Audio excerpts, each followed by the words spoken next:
আর হাবিল কুরবানি করার জন্যে পশু প্রস্তুত করেছেন, আর কাবিল যেহেতু কৃষিকাজ করত তাই শস্য দানাগুলো একত্রিত করে কুরবানির জন্য রেখে দিয়েছেন। যার কুরবানি কবুল হবে আসমান থেকে আগুন এসে সেই কুরবানির বস্তুকে জ্বালিয়ে ভস্ম করে দিবে, আর যার কুরবানি কবুল হবে না তারটা যেরকম আছে সেরকমই থাকবে। আমার ভাইয়েরা, এই পদ্ধতি যদি আমাদের এখন থাকতো যে আসমান থেকে আগুন এসে জ্বালাইয়া দিবে, তাহলে বোঝা যাইতো কয়জনের কুরবানি কবুল হয়, যেরকম, ঠিক না? চ্যানেলটি সাবস্ক্রাইব করে আমাদের সঙ্গেই থাকুন। আর জিলহজ মাসের 10 তারিখে ঈদুল আজহা, যাকে আমরা কুরবানি ঈদ বলি। অতএব ঈদুল আজহা কুরবানির ঈদ আমাদের প্রায় নিকটেই। বিদায় আজকের জুমায় কুরবানি নিয়ে, কুরবানি সংক্রান্ত বিষয় নিয়ে আলোচনার ইচ্ছা পোষণ করেছি। আল্লাহ আমাকে সঠিকভাবে বলবার, আপনাদেরকে ধৈর্য সহকারে শোনার তৌফিক দান করুন, বলেন আমিন। আমার ভাইরা লক্ষ্য করুন, কুরবানি এটা শুধু আমরা করি তা না, বরং আদম আলাইহিস সালাতু ওয়াস সালাম থেকেই কুরবানির প্রচলন চলে আসতেছে। আপনারা জানেন আদম আলাইহিস সালাতু ওয়াস সালামের 2 সন্তান, একজনের নাম হইল কাবিল আর একজনের নাম হাবিল। তো আদম আলাইহিস সালাতু ওয়াস সালামের স্ত্রী হাওয়া আলাইহিস সালাতু ওয়াস সালাম, যিনি আমাদের মা, হাওয়া আলাইহিস সালাতু ওয়াস সালামের থেকে যমজ সন্তান বের হইত।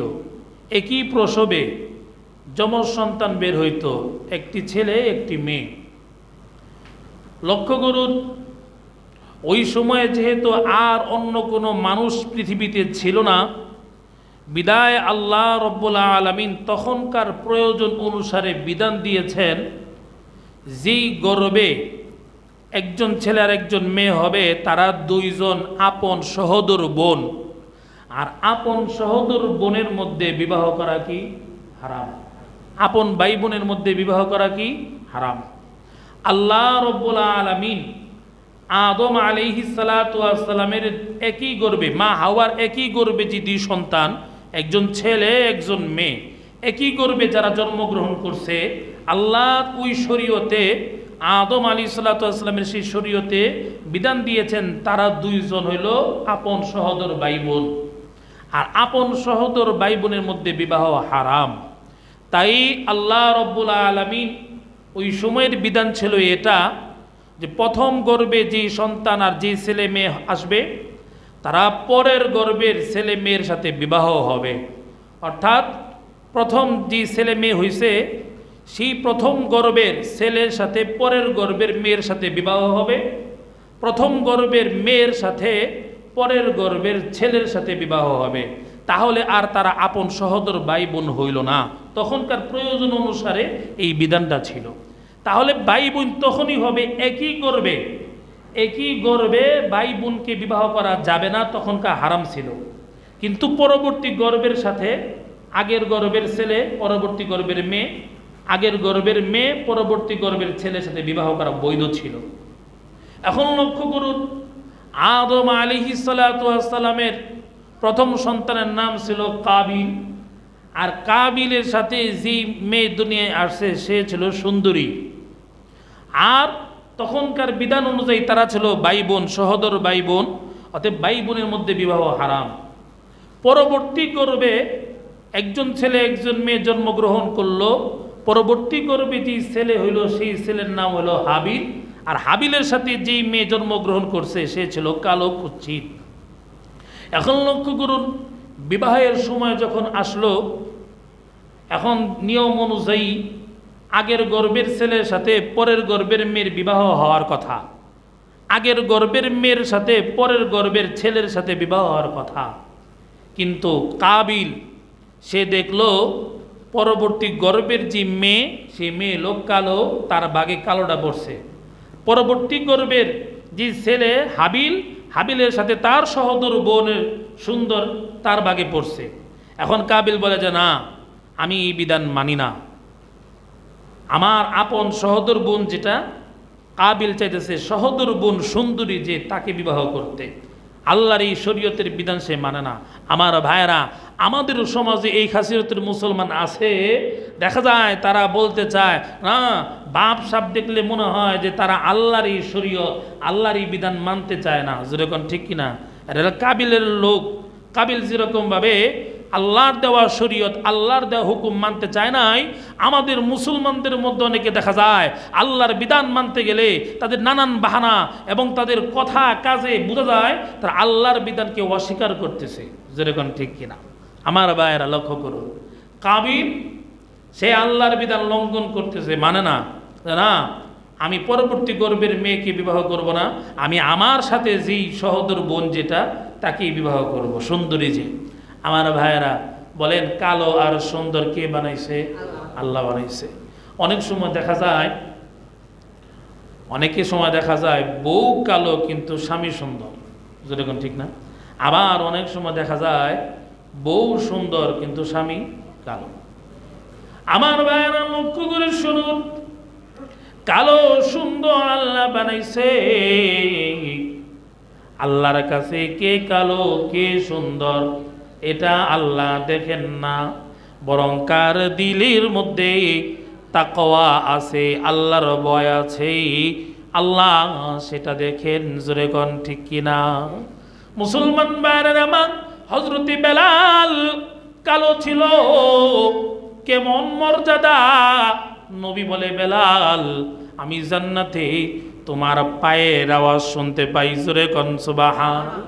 হযরতে লুকমান আলাইহিস সালাতু ওয়াস সালাম কালো ছিল, এমন কালো ছিল লোকেরা লুকমান আলাইহিস সালাতু ওয়াস সালামকে বলতো, লুকমান আল্লাহ তোমারে কালো বানাইছে, মনে কষ্ট নিও না। কি পরিমাণ কালো ছিল! অতএব এই লুকমান আলাইহিস সালাতু ওয়াস সালামের নাম, সেই নামে একটা সূরা মহান আল্লাহ নাজিল করছে। সুবহানাল্লাহ। তাহলে বোঝা যায় কালো আর ধলা এটা আল্লাহ এটা দেখেন না, বরং আল্লাহ দেখে কার মধ্যে তাকওয়া আছে। যেরকম ঠিক না ভাই? আমার বায়না, বউ কালো স্বামী সুন্দর। আল্লাহ রাব্বুল আলামিন সূরা নিসার 19 নম্বর আয়াতের শেষে বলেন, ওয়াশিরুহুন্না বিল মারুফ, তোমরা স্ত্রীদের সাথে সৎভাবে জীবন যাপন করো। ইয়ামসাসকাল্লাহু বিদুররিন ফালা কাশিফা লাহু, আল্লাহ রাব্বুল আলামিন বলেন, ওয়াশিরুহুন্না বিল মারুফ ফাইন কারিহতুমুহুন্না, যদি স্ত্রীদেরকে অপছন্দ করো কালো বলে, যদি স্ত্রীদেরকে অপছন্দ করো, তাফসীরের কিতাবের মধ্যে আছে আল্লাহ বলেন ফাসুবিরু, তাহলে ধৈর্য ধারণ করো। ওয়াশিরুহুন্না বিল মারুফ ফাইন কারিহতুমুহুন্না, যদি অপছন্দ করো, ফাসা আন তাকরাহু শাইআন আইয়াজআলাল্লাহু ফীহি খায়রান কাসীরা, আল্লাহ বলেন হয়তো তোমরা এমন জিনিসকে অপছন্দ করতেছো যাতে আল্লাহ অনেক কল্যাণ রেখে দিয়েছে। হয়তো তোমরা কালো বলে স্ত্রীকে অপছন্দ করতেছো, হয়তো আল্লাহ ওই কালো স্ত্রীর গর্ভে, কালো স্ত্রীর মধ্যে আল্লাহ অনেক কল্যাণ রেখে দিয়েছে। কিভাবে? তাফসীরের কিতাবের মধ্যে আনছে, হয়তো আল্লাহ রাব্বুল আলামিন ওই কালো স্ত্রীর গর্ভে নেককার সন্তান দিয়ে দিবে। সুবহানাল্লাহ। মুসলমান ভাইরা আমার, আমরা হানাফি মাযহাবের লোক। আরেকটা মাযহাব আছে মালিকি মাযহাব। ইমাম মালিক রাহমাতুল্লাহ আলাইহির মা ছিল কালো, বাবা ছিল সুন্দর। আমার ভাইরা, মা কালো, ওই কালো মার থেকে ইমাম মালিক জন্মগ্রহণ করছে। সুবহানাল্লাহ। তাহলে কালো আর সুন্দর এটা আল্লাহ দেখে না, আল্লাহ দেখে কার মধ্যে তাকওয়া আছে। আমার ভাইরা, কাবিল তার নিয়ম অনুযায়ী, বিধান অনুযায়ী কালো মেয়েকে বিবাহ করবে না, অথচ তার বাগে কালো মেয়ে পড়ছে। বিধান অনুযায়ী তার বাগে কালো মেয়ে পড়ছে, কিন্তু সে কালো কন্যাকে মেয়েকে বিবাহ করবে না, তার সাথে সহোদর বোন সুন্দরী যাকে আল্লাহ হারাম করছে তাকে বিবাহ করতে চায়। ঝগড়া শুরু হয়ে গেছে, দুই ভাইয়ের মধ্যে ঝগড়া শুরু, হাবিল আর কাবিলের মধ্যে। আমার ভাইয়েরা লক্ষ্য করুন, যখন দুই ভাই ঝগড়া করতেছে, এখন তো ঝগড়া নিরসন করতে হবে বাবা। তাই আদম আলাইহিস সালাতু ওয়াস সালাম দুই ভাইকে বলল, শোনো, তোমরা দুইজন ঝগড়া করো না, তোমরা দুইজন কুরবানি দাও, যার কুরবানি কবুল হবে তার সাথে এই সুন্দরী মেয়েকে বিবাহ দেওয়া হবে। আদম আলাইহিস সালাতু ওয়াস সালাম জানতেন যে যে ন্যায়ের পক্ষে আছে তার কুরবানি আল্লাহ কবুল করবে, অর্থাৎ হাবিলের কুরবানি কবুল হবে। হাবিলের সাথেই নিয়ম অনুযায়ী আগের জনের সন্তান, আগের জনের কন্যার সাথে বিবাহ দেওয়া হবে। আদম আলাইহিস সালাম বললেন, কুরবানি দাও, যার কুরবানি কবুল হবে তার সাথে এই সুন্দরী মেয়েকে বিবাহ দেওয়া হবে। আমার ভাইয়েরা লক্ষ্য করুন, তখনকার বিধান ছিল, এখন তো আমরা এরকম কুরবানি পশু ক্রয় করে এরপরে বিসমিল্লাহ আল্লাহু আকবার বলে জবাই দিই। আর তখনকার নিয়ম ছিল, আসমান থেকে একটা আগুন আসতো, সেই আগুন এসে কুরবানির জন্তুরকে জ্বালিয়ে ভস্ম করে দিত, জ্বালিয়ে পুড়িয়ে দিত। যার কুরবানির বস্তু জ্বালিয়ে পুড়িয়ে দিত তার কুরবানি কবুল হইত। আর যার কুরবানি বস্তু জ্বলতো না, আগুন জ্বালাইতো না, ঘাস করতো না, বোঝা যাইত তার কুরবানি কবুল হয় নাই। এই বিধান মুহাম্মদুর রাসূলুল্লাহ এবং ঈসা আলাইহিস সালাতু ওয়াস সালাম ছাড়া বাকি প্রায় সব নবীর জামানায় এই বিধানটাই ছিল। আসমান থেকে আগুন আসতো, কুরবানির বস্তুকে জ্বালিয়ে দিত, যার কুরবানি কবুল হইতো। আর যারটা হইতো না, যেরকম ছিল সেভাবেই থাকতো। আমার ভাইয়েরা লক্ষ্য করুন, মুহাম্মদুর রাসূলুল্লাহ সাল্লাল্লাহু আলাইহি ওয়াসাল্লামের জামানায় এই বিধান আর নাই। আমার ভাইয়েরা লক্ষ্য করে শুনুন, ইহুদিরা নবীজির কাছে আসছে সূরা আল ইমরানের 183 নম্বর আয়াতের শানে নুজুল। ইহুদিরা নবীজির কাছে আসছে আর বলে, ও নবী, আপনি না নবী দাবি করেন? করি। আপনি নিজেকে নবী দাবি করেন, অথচ আপনার পূর্বে যত নবী রাসূলরা আসছে, প্রায় সকল নবী রাসূলরা তারা তাদের কুরবানি করার সিস্টেম ছিল, আসমান থেকে আগুন এসে কুরবানির বস্তুকে জ্বালিয়ে দিত। ও নবী মুহাম্মদুর রাসূলুল্লাহ, যদি আপনি আসলে নবী হয়ে থাকেন, তাহলে পূর্ব জামানার নবীদের যে কুরবানির পদ্ধতি ছিল সেই পদ্ধতি নিয়ে আসেন, আর না হয় আমরা ইহুদিরা আপনার প্রতি ঈমান আনব না। আমার ভাইয়েরা, আল্লাহ যদি ওই পদ্ধতি দিত, তারপরে যারা ঈমান না তারা ঈমান আনবেই না। যেরকম ঠিক না? আমার ভাইয়েরা লক্ষ্য করে শুনুন, আল্লাহ রাব্বুল আলামিন ওই কথাগুলো সূরা আল ইমরানের 183 নম্বর আয়াতে নাজিল করে আমাদেরকে জানায় দেয়, শোনো, আল্লাযীনা ক্বালু ইন্নাল্লাহা আহিদা ইলাইনা আল্লা নুমিনা লিরাসূলিন হাত্তা ইয়াতিয়ানা বিকুরবানিন তাআকুলুন নার। আল্লাহ বলেন, আল্লাযীনা ক্বালু, তারা বলে, যারা বলে মানে ইহুদিরা, আল্লাযীনা ক্বালু, যারা বলে, ইন্নাল্লাহা আহিদা ইলাইনা, আল্লাহ আমাদের কাছ থেকে অঙ্গীকার নিয়েছেন। কি অঙ্গীকার নিয়েছেন?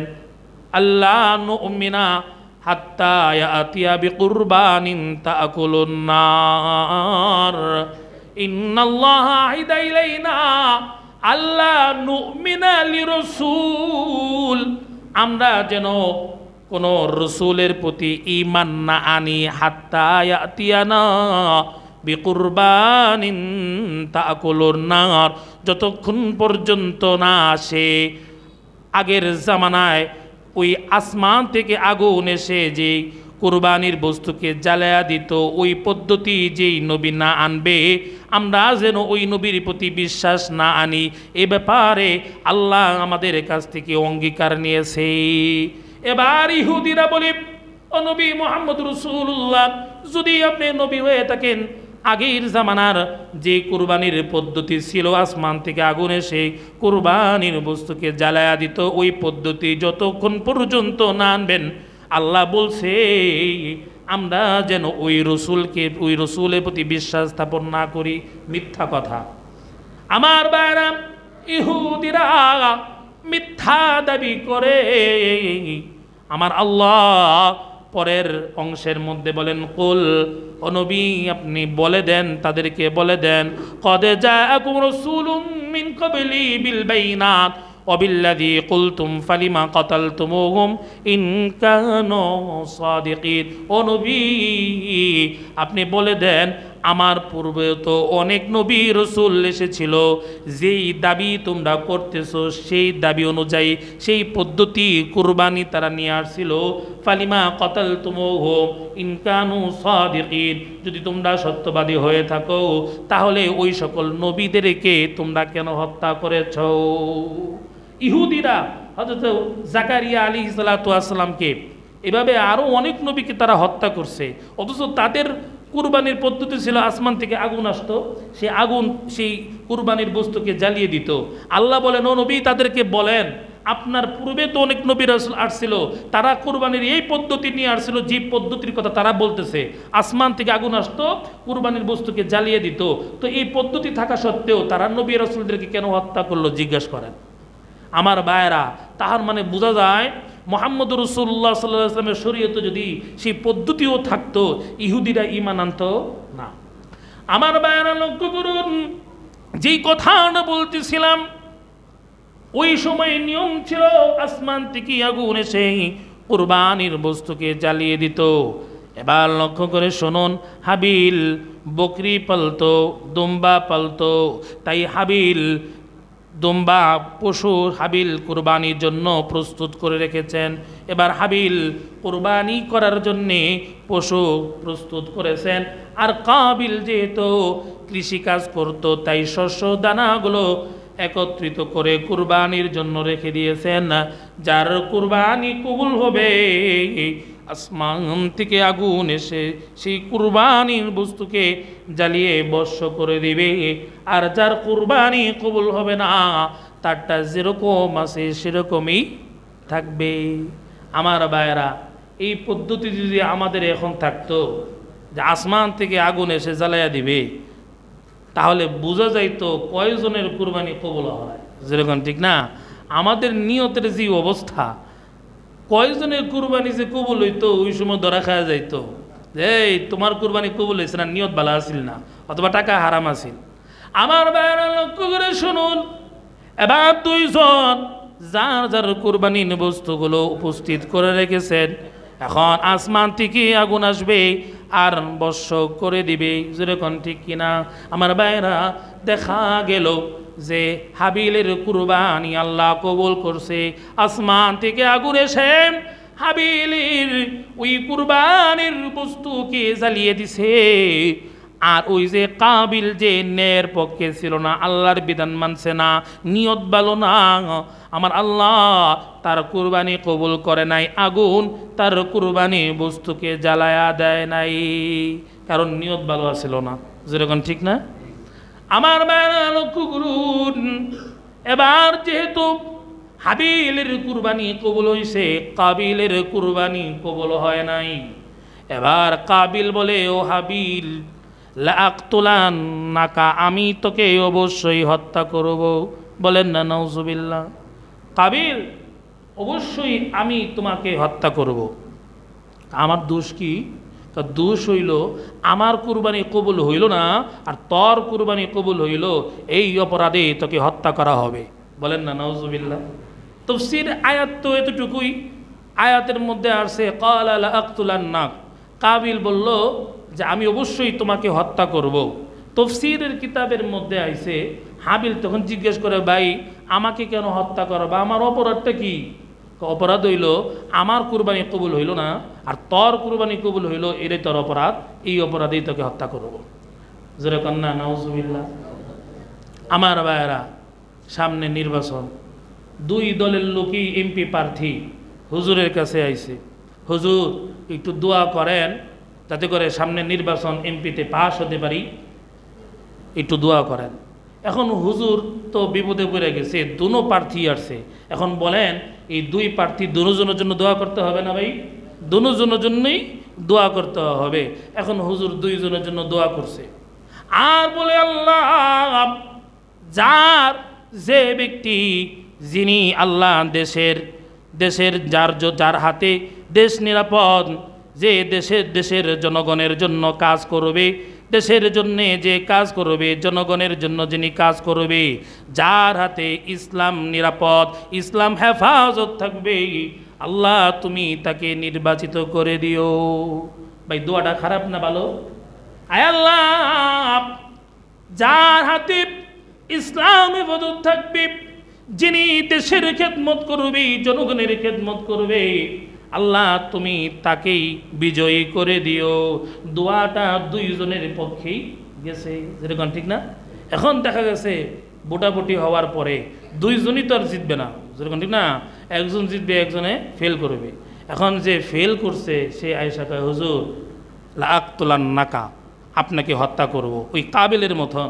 আর তা কইতো না, বুঝাইতেছি আপনাকে হত্যা করা হবে। কেন? অপরাধ হইল আপনি যে দোয়া করছেন, আপনার দোয়াটা আমার বিরোধী দলের পার্টি যে আছে ওই এমপির পক্ষে গেছে, আমার পক্ষে আসে না, এটাই আপনার অপরাধ। আমার ভাইয়েরা, আসলে এটা কোনো অপরাধ না, আসলে তার নিয়ত ভালো আছিল না, যেরকম ঠিক না? কারণ হুজুর তো দোয়া করছে আল্লাহ যে দেশের জন্য জনগণের খেদমত করবে, যার হাতে ইসলাম নিরাপদ থাকবে, দিন নিরাপদ থাকবে, তুমি তাকেই বিজয়ী কইরো।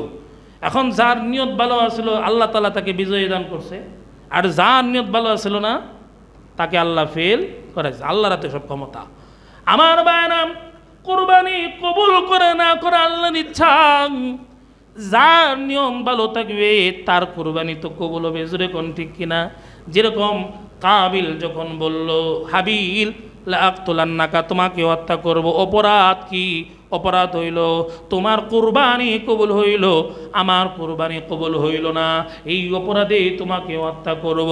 অমনি হাবিল তখন বলেন, ক্বালা ইন্নামা ইয়াতাকাব্বালুল্লাহু মিনাল মুত্তাকিন।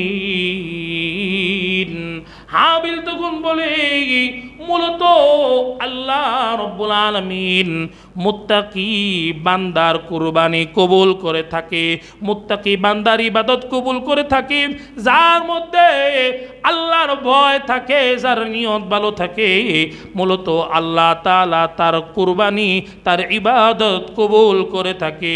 ও ভাই কাবিল, আমি হাবিলের নিয়ত ভালো ছিল, আমি ন্যায়ের পক্ষে ছিলাম, তাই আমার কুরবানি আল্লাহ কবুল করেছে। তুমি ন্যায়ের পক্ষে ছিলে না, নিয়ত ভালো ছিল না, আল্লাহর বিধান মানো নাই, বিদায় আল্লাহ রাব্বুল আলামিন তোমারে কুরবানি কবুল করে নাই। জোরে কোন ঠিক কিনা? মুসলমান ভাইরা আমার, আমরা যে ইবাদত করি, আমাদের ইবাদত কবুল করবে কি করবে না এটা আল্লাহর ইচ্ছা। যার নিয়ত ভালো থাকবে আল্লাহর জন্য ইবাদত করবে, যে কোনো ইবাদত যে আল্লাহর জন্য করবে, আল্লাহর সন্তুষ্টির জন্য যে করবে, যার নিয়ত ভালো থাকবে তার ইবাদতটাই আল্লাহ কবুল করবে। আমার ভাইরা, আল্লাহ নবীর সাহাবী হযরতে আমের ইবনে আব্দুল্লাহ রাদিয়াল্লাহু তাআলা আনহু মুমূর্ষ অবস্থায় মৃত্যুর আগে, আমের ইবনে আব্দুল্লাহ মৃত্যুর আগে মুমূর্ষ অবস্থায় কান্না করে। সাহাবীরা বলে, ও আমের ইবনে আব্দুল্লাহ, তুমি কেন কান্না করতেছো? তুমি কত ইবাদত করেছো, কত বন্দেগী করছো, মৃত্যুর আগে তুমি এত কান্না কেন করো? এবার আমের ইবনে আব্দুল্লাহ বলেন, কোরআনের ওই আয়াতের কথা স্মরণ করে আমি কান্না করতেছি। জীবনভর আমি ইবাদত করেছি, এখন আমার ইবাদত কবুল হয়েছে কি হয় নাই তা তো আমি জানি না। আল্লাহ তো বলছে, ইন্নামা ইয়াতাকাব্বালুল্লাহু মিনাল মুত্তাকিনা, মুত্তাকি বান্দার যার মধ্যে আল্লাহর ভয় আছে, যার নিয়ত ভালো যার আছে, যার ইবাদত আল্লাহর জন্য হয়, আল্লাহ মূলত তার ইবাদতটাই কবুল করে। আমার ইবাদত কবুল হয়েছে কি হয় নাই আমি তো জানি না, তাই আমি কান্না করি। মুসলমান ভাইরা আমার, এই জন্য শুধু কুরবানি না, যে কোনো ইবাদত বন্দেগী করেন নিয়ত ভালো থাকতে হবে, আল্লাহর জন্য হতে হবে। ইন্নামা ইয়াতাকাব্বালুল্লাহু মিনাল মুত্তাকিন, আল্লাহ মূলত মুত্তাকি বান্দার ইবাদত কবুল করে থাকে। আমার ভাইরা লক্ষ্য করে শুনুন, সময় সংক্ষিপ্ত, লক্ষ্য করে শুনুন। তাই আদম আলাইহিস সালাতু ওয়াস সালামের সময় থেকে কুরবানির প্রথা, কুরবানির নিয়ম চালু হয়ে আসছে। মুসলমান ভাইরা আমার লক্ষ্য করে শুনুন, সাইয়্যিদুনা ইব্রাহিম আলাইহিস সালাতু ওয়াস সালামের সময় আমার ভাইরা ইব্রাহিম আলাইহিস সালাতু ওয়াস সালামের ঘটনা বিস্তারিত আগামী জুমায় বলবো। লক্ষ্য করে শুনুন, ইব্রাহিম আলাইহিস সালাতু ওয়াস সালাম প্রায় ৮০ অথবা ৮৬ বছর বয়সে সন্তান হয় না। আল্লাহ ইব্রাহিম নবীকে সন্তান দিছে দোয়ার কারণে, রব্বি হাবলি মিনাস সালিহিন, আয় আল্লাহ আমাকে নেককার সন্তান দান করো। আমার ভাইরা, সন্তান যদি নেককার না হয়, এমন সন্তান হওয়ার চাইতে না হয় ভালো।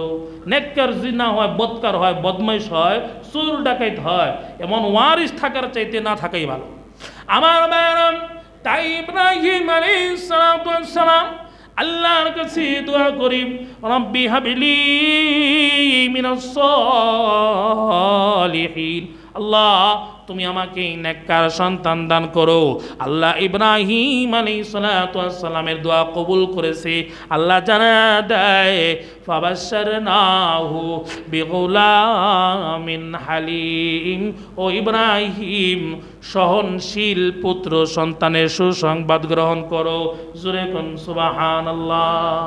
মুসলমান ভাইরা আমার লক্ষ্য করে শুনুন, ইব্রাহিম আলাইহিস সালাতু ওয়াস সালাম তার বাবা ছিল মূর্তি পূজক।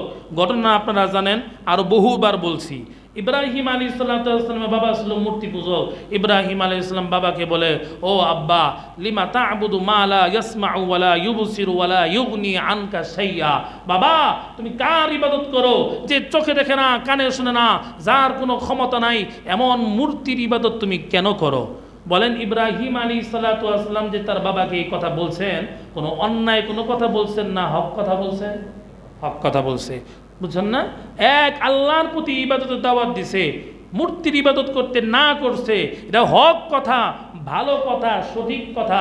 ইব্রাহিম আলাইহিস সালাতু ওয়াস সালাম তার বাবাকে মায়া করে, বাবার ভালোবাসা অন্তরে আসি বিধায় হক কথা বাবাকে বলছে। যেরকম ঠিক না? তো ইমাম সাহেব মুসল্লিদেরকে ভালোবাসেই বিদায়, এজন্য হক কথা অনেক সময় বলে, হক কথা বলে, তখন খারাপ লাগলো, কিছু করার নাই, কারণ ইমাম সাহেব তো মুসল্লিদেরকে কি করে? ভালোবাসে। ইব্রাহিম আলাইহিস সালাম বাবা মূর্তি পূজক বাবাকে ভালোবাসে বিদায় বাবা যেন জাহান্নামী না হয়, এজন্য বাবাকে সঠিক কথা, হক কথাটা বলছেন। আব্বা তুমি কার ইবাদত করো যে চোখে দেখে না, কানে শোনে না, এমন মূর্তির ইবাদত তুমি কেন করো? ইব্রাহিম আলাইহিস সালামের বাবা তখন বলেন, লা ইল্লাম তানতাহি লা আরজুমান্নাকা ওয়াহজুরনি মালিয়া, ইব্রাহিম বাস অনেক বলছো, যদি তুমি ক্ষান্ত না হও, বিরত না থাকো, লা আরজুমান্নাকা পাথরের আঘাত করতে করতে তোমাকে মেরে ফেলবো, ওয়াহজুরনি মালিয়া তুমি চিরজীবনের জন্যে আমাকে ছেড়ে, আমার বাড়িঘর ছেড়ে চলে যাও। মুসলমান ভাইরা আমার, ইব্রাহিম আলাইহিস সালামের অন্যায়টা কি ছিল? ইব্রাহিম আলাইহিস সালামের অপরাধ কি ছিল? কোনো অপরাধ ছিল না, শুধুমাত্র হক কথা বলছে। মূর্তি পূজক বাবাকে মূর্তির পূজা না করতে বলছে, হক কথা বলার কারণে এখন বাবা সন্তানকে বলে, আমার বাড়ি থেকে বের হয়ে যাও, আর কখনো আমার বাড়িতে আসবা না। আমার ভাইরা, আমাদের মধ্যেও দেখা যায়, সমাজে দেখা যায়, ইমাম সাহেব হক কথা বলার কারণে এখন দেখা যায় তাকে বের করে দাও, তাকে বহিষ্কার করে দাও, তাকে খেদাও। মনে করছে যে ইমাম সাহেবের খেদাইলেই মনে ইমাম সাহেব না খেয়ে থাকবো। বিষয়টা কি এমন না, বরং আমার আগে এই মসজিদে তো ইমাম সাহেব ছিল, কেউ কিন্তু না খায় মরে নাই। যেরকম ঠিক না? এমন একজন মরহুম মুফাজ্জল সাহেব আপনাদের মসজিদে আমার আগে ছিল, তো ইনি দেখা গেছে যে এই যে কি জানি বলে পেশাডি মসজিদের ইমামতি করছে। তো যখন বাচ্চা ছিল আল্লাহ তাআলা তাকে মাফ করুক, যেরকম আমি যখন বেঁচে ছিল আমি তখন গেছি, আমি এখানে নতুন গেছি পেশাডি, যা দেখি তার এই রুমের মধ্যে 2 টিফিনকারি ভর্তি খাবার। আমার কয় মাওলানা খান। এখন লক্ষ্য করুন, পেশাডির মানুষ যেমনই হোক কিন্তু ইমাম সাহেবরে খাওয়াইতো। এখন এই মাওলানা মুফাজ্জল সাহেব কয় মাওলানা আমার খাওয়ানোর কোনো অসুবিধা নাই, মহল্লার থেকে আমাকে খাওয়ান দেয়। তাহলে লক্ষ্য করুন, যে যেই কারণেই যাক, যেই বের করুক নিচে যাক আর বের করুক যাই হোক, আল্লাহ রাব্বুল আলামিনের প্রত্যেকই রিজিক বরাদ্দ রাখছেন, যেরকম ঠিক না? অতএব কাউরে খেদায় দিলে আর কেউ চইলা গেলে সে না খেয়ে থাকবে তা না। আমার বারাম লক্ষ্য করে শুনুন, ইব্রাহিম আলাইহিস সালাতু ওয়াস সালামের বাবা ইব্রাহিম আলাইহিস সালাতু ওয়াস সালামকে বলে যা আমার বাড়ির দিকে বের হয়ে যা, সন্তান রে খেদায় দেয় কেন? হক কথা বলছে তাই, যেরকম ঠিক কিনা? আমার ভাইরা, ইব্রাহিম আলাইহিস সালাতু ওয়াস সালাম প্রতিবাদ করে নাই। বাবা বলছে আমাদের সমাজের অবস্থা, বাবা যদি কয় যা বাড়ি থেকে বেরো, সন্তান কয় তুমি বেরো, বাবার সাথে আরো রাগ মেজাজ দেখায়। ইব্রাহিম নবী বাবার সাথে কোনো রাগ দেখায় নাই, মেজাজ দেখা নাই। ইব্রাহিম আলাইহিস সালাম বাবাকে সালাম দিই বাবার কাছ থেকে বিদায় হয়েছে। বাবা মনে করছে আমার বাড়ি থেকে যদি বের হয়ে যায় না খেয়া মরবো। না না আমার ভাইরা, আল্লাহ রব্বুল আলামিন ইব্রাহিম আলাইহিস সালাতু ওয়াস সালামকে সবচেয়ে বড় বড় সম্পদ দিয়েছে। আমার ভাইরা, ইব্রাহিম নবী যখন বাবাকে ছেড়ে দিয়েছে আল্লাহর জন্যে, আল্লাহর দ্বীনের জন্যে, আমার আল্লাহ ইব্রাহিম আলাইহিস সালাতু ওয়াস সালামকে 2 জন স্ত্রী দিয়েছেন। সুবহানাল্লাহ। শুধু তাই না, 2 জন সন্তান দিয়েছেন, দুজনকে মহান আল্লাহ নবী বানাইছে। সুবহানাল্লাহ। বড় সম্পদ, সন্তান নেককার হবে, নেককার সন্তান হবে, এর চাইতে বড় সম্পদ আর হতে পারে না। যেরকম ঠিক না?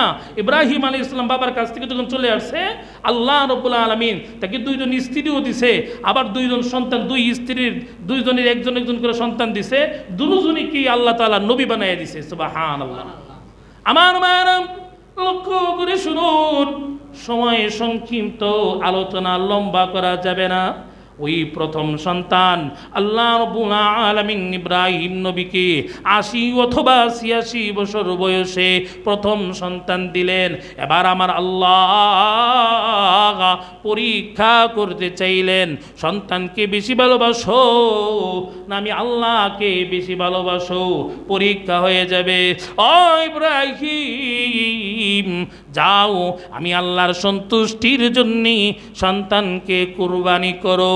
আমার ভাইরা, ওই কথা কোরআন শরীফের মধ্যে এইভাবে আসছে, ফালাম্মা বালাগা মাআহুস সাইয়া, ইব্রাহিম আলাইহিস সালাতু ওয়াস সালামের সন্তান ইসমাঈল আলাইহিস সালাতু ওয়াস সালাম যখন হাঁটার বয়সে উপনীত হয়েছে, বাবার সাথে হাঁটতে শুরু করেছে, এমন সময় ইব্রাহিম আলাইহিস সালাতু ওয়াস সালাম তার সন্তানকে বলে, ইয়া বুনাইয়া ইন্নী আরা ফিল মানামি আন্নী আযবাহুকা ফানজুর মাযা তারা।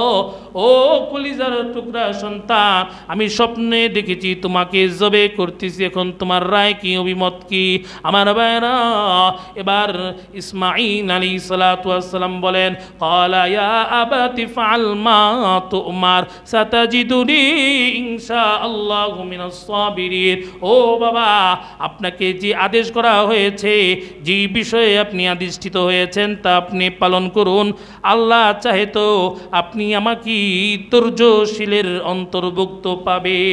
মুসলমান ভাইরা আমার, আল্লাহ চায় না ইসমাঈল আলাইহিস সালাতু ওয়াস সালাম কুরবানি হয়ে যাক, এটা আল্লাহ চায় না। আল্লাহ পরীক্ষা করতে চাইছেন, নিয়তটা দেখতে চাইছেন। ইব্রাহিম আলাইহিস সালাতু ওয়াস সালামের নিয়ত সঠিক ছিল, আল্লাহর সন্তুষ্টি ছিল, বিদায় আল্লাহ রাব্বুল আলামিন ইসমাঈল আলাইহিস সালাতু ওয়াস সালামের পরিবর্তে জান্নাত থেকে পশু এনে ইব্রাহিম আলাইহিসসালামের ছুরির নিচে দিয়ে দিছে। জোরে কোন সুবহানাল্লাহ। আল্লাহ চায় না যে ইসমাইল কুরবানি হোক, কারণ ইসমাইল আলাইহিসসালামকে আল্লাহ নবী হিসেবে মনোনীত করে রাখছেন। জোরে কোন সুবহানাল্লাহ। যাকে নবী হিসেবে মনোনীত করছেন সে আবার কেমনে কুরবানি হবে? তা আল্লাহর উদ্দেশ্য এটা না। আল্লাহ চাইছে দেখি ইব্রাহিম আলাইহিসসালাম আমার উদ্দেশ্যে, আমার সন্তুষ্টির জন্য হুকুম পালন করে কিনা। ইব্রাহিম আলাইহিসসালাম তার সন্তানের চাইতে আল্লাহকে বেশি ভালোবাসতেন, বিধায় সেই পরীক্ষায় পাশ হয়ে গেছেন। ও মুসলমান ভাইয়েরা আমরা কি আমাদের সন্তান তার কুরবানি দেওয়া লাগবে না? যাদের উপরে সামর্থ্য আছে, আমরা তো যদি আমাদের এই পশুগুলোকে আল্লাহর জন্য যদি কুরবানি দিতে পারি, আল্লাহর নবী বলেন পশুর প্রত্যেকটা পশমের বিনিময়ে একটি করে নেকি তার আমলনামায় দেওয়া হবে। সুবহানাল্লাহ। চ্যানেলটি সাবস্ক্রাইব করে আমাদের সঙ্গেই থাকুন।